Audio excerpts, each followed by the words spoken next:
14 November 2024 the road show की राष्ट्रीय खबरों में आपका स्वागत है। महाराष्ट्र में विधानसभा चुनाव के लिए 20 नवंबर को वोटिंग की जाएगी, वहीं 23 नवंबर को मतगणना की जाएगी। इस बीच एआईएमआईएम के प्रमुख असदुद्दीन ओवैसी महाराष्ट्र के सोलापुर पहुंचे, लेकिन यहां भरे मंच पर ही पुलिस ने उन्हें नोटिस दे दिया। दरअसल बुधवार को सोलापुर मध्य विधानसभा क्षेत्र के उम्मीदवार फारूक शाब्दी की प्रचार रैली में शामिल होने के लिए असदुद्दीन ओवैसी सोलापुर आए हुए थे। बता दें कि नोटिस में ओवैसी को अपने भाषण में किसी भी समुदाय की भावनाओं को ठेस न पहुंचाने और भड़काऊ भाषण न देने की हिदायत दी गई थी। पुलिस ने बीएनएस की धारा 168 के तहत यह नोटिस असदुद्दीन ओवैसी को दिया। बीएनएस की धारा 168 के मुताबिक प्रत्येक पुलिस अधिकारी किसी संज्ञेय अपराध के घटित होने को रोकने के लिए हस्तक्षेप कर सकता है और अपनी पूरी क्षमता से वैसा कर सकता है। बता दें कि इससे पहले असदुद्दीन ओवैसी छत्रपति संभाजी नगर पहुंचे थे, जहां उन्होंने औरंगाबाद के नाम बदलने को लेकर महायुति और महाविकास आघाड़ी पर निशाना साधा था। महाराष्ट्र में विधानसभा चुनाव के लिए वोटिंग की तारीख धीरे धीरे पास आ रही है। चुनावी आचार संहिता के बीच पुलिस द्वारा बड़ी मात्रा में कैश और रकम भी जब्त की जा रही है। ऐसा ही एक मामला सामने आया है राज्य के नागपुर जिले से।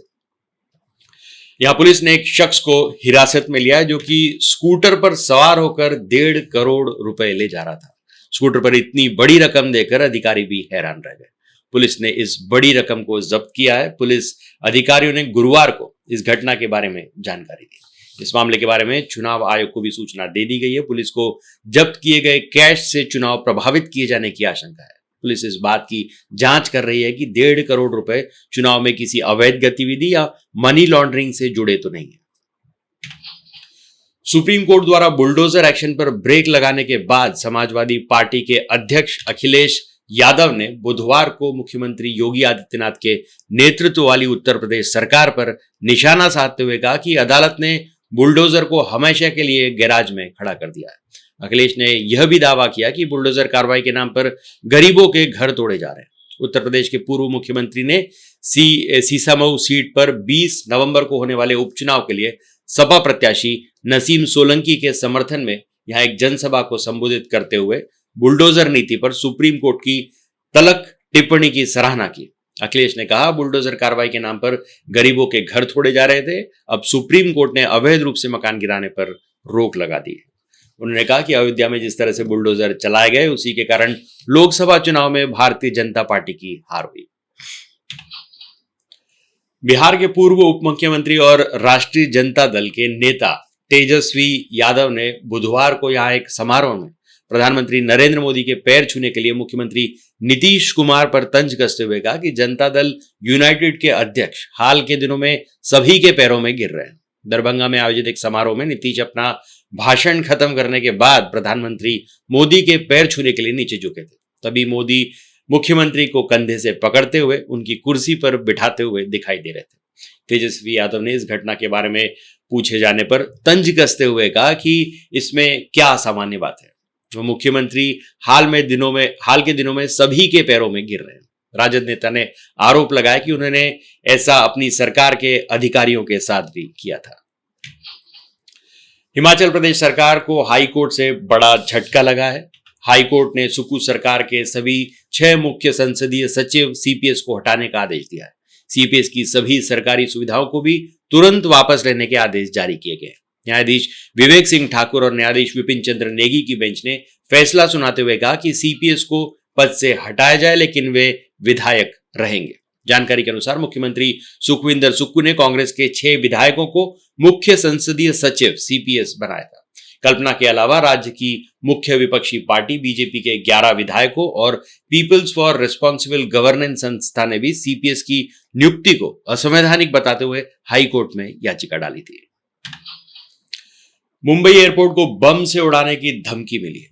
मुंबई डोमेस्टिक एयरपोर्ट T1 पर सीआईएसएफ कंट्रोल रूम को बुधवार दोपहर को धमकी की कॉल मिली, जिसमें दावा किया गया कि मोहम्मद नाम का एक शख्स विस्फोटक सामग्री लेकर मुंबई से अजरबैजान जा रहा है। इस कॉल से एयरपोर्ट पर हड़कंप मच गया। सीआईएसएफ की टीम ने तुरंत इस मामले को गंभीरता से लिया और सहार पुलिस स्टेशन को अलर्ट किया, जिसके बाद पुलिस कर्मियों की एक टीम को एयरपोर्ट पर तैनात किया गया और विस्तृत जांच शुरू की गई। सूत्रों के अनुसार कॉल करने वाले ने किसी खास फ्लाइट का जिक्र नहीं किया और दोपहर करीब 3 बजे के आसपास अचानक कॉल बंद कर दी। इसके बाद अधिकारियों ने इस कॉल की जांच शुरू कर दी और संदिग्ध के बारे में जानकारी जुटाने के प्रयास अब किए जा रहे हैं। देश की राजधानी दिल्ली में सर्दियों के दस्तक देने के साथ ही प्रदूषण से बुरा हाल है। इसे लेकर बीजेपी नेता शहजाद पूनावाला ने दिल्ली की आम आदमी पार्टी की सरकार पर निशाना साधा है। गैस मास्क पहनकर शहजाद पूनावाला ने कहा कि दिल्ली एक गैस चेंबर बन गई है। आम आदमी पार्टी इसके लिए पंजाब में पराली जलाने को जिम्मेदार ठहराती है। अब पंजाब में पराली जलाने के 6000 से अधिक मामले हो गए, लेकिन उन्होंने उस पर चुप रहना बेहतर समझा। ये वायु प्रदूषण के लिए दिवाली यूपी और हरियाणा को जिम्मेदार ठहराते हैं, लेकिन वे स्थिति के लिए दिल्ली के आंतरिक कारणों पर चुप रहते हैं। चाहे वह यमुना नदी में प्रदूषण हो या दिल्ली में वायु प्रदूषण, इन सब के लिए आप जिम्मेदार हैं। महाराष्ट्र विधानसभा चुनाव को लेकर सियासी बयानबाजी तेज हो गई। सभी पार्टी के नेता जनता के बीच जाकर वोट मांगने में लगे हुए। इसी बीच उत्तराखंड के ज्योतिष पीठ के शंकराचार्य स्वामी अभिमुक्तेश्वरानंद सरस्वती ने महाराष्ट्र में महायुति एनडीए को समर्थन देने का ऐलान किया है। शंकराचार्य स्वामी अभिमुक्तेश्वरानंद सरस्वती ने कहा कि महाराष्ट्र की शिंदे सरकार ने गौ माता को राज्य माता का दर्जा दिया है। जो काम छत्रपति शिवाजी महाराज ने किया था, वैसा ही काम शिंदे सरकार ने किया, इसलिए मौजूदा सरकार को फिर से बरकरार रखिए। भारतीय अंतरिक्ष अनुसंधान संगठन यानी इसरो दुनिया भर में जाने माने अंतरिक्ष एजेंसियों में से एक है। इसरो के अध्यक्ष एस सोमनाथ ने मंगलवार को एक बयान दिया। उन्होंने कहा, इसरो अंतरिक्ष एजेंसी में निवेश की गई धनराशि से समाज को क्या फायदा हुआ भी है या नहीं, इसे लेकर हाल ही में एक अध्ययन किया गया था। दरअसल एस सोमनाथ कर्नाटक आवासीय शैक्षणिक संस्थान सोसाइटी पहुंचे थे। यहां उन्होंने छात्रों से संवाद करने के दौरान यह बयान दिया। इस दौरान उन्होंने इसरो पर किए गए अध्ययन को लेकर कहा कि इसरो पर खर्च किए गए हर एक रुपए पर समाज को 2.5 रुपए वापस मिले। तो आज के लिए बस इतना ही। तब तक के लिए हंसते रहें, मुस्कुराते रहें, स्वस्थ रहें, व्यस्त रहें और मस्त रहें। जी हाँ, चैनल को भी जरूर सब्सक्राइब करें। धन्यवाद।